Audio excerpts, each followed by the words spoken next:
Hello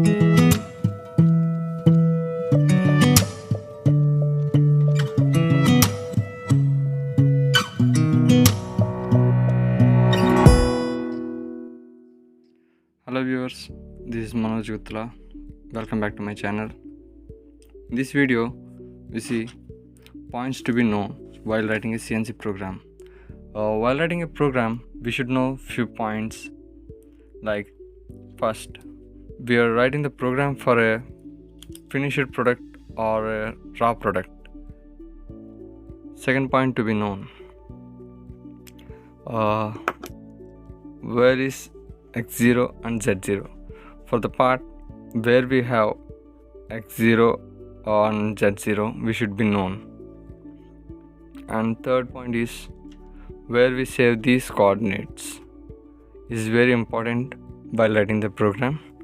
We can save the coordinates in tool offsets and or else G54 to G59 we have work coordinates. There we can save the coordinates, these coordinates. And the fourth one is some parameters like speed, feed, depth of cut, radius, etc.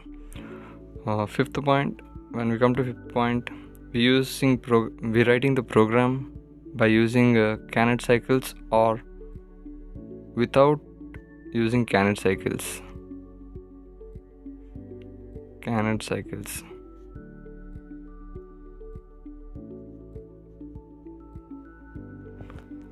Means there we do not use G72 to G83 and write only using just G01 to G02, G03, etc.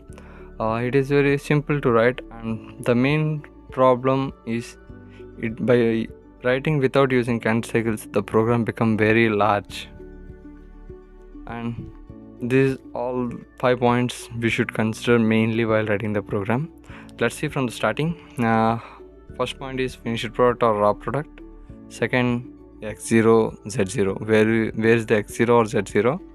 And third point is where we save these coordinates in tool offset or work coordinates. The fourth is parameters like speed, feed, depth of cut, and radius, etc. And last point is Cannet cycle or without using Cannet cycle. It is also important thing to be known. And this all about in this video, and we will see in the next video. Thanks for watching this video, and if you like this, like, share and comment.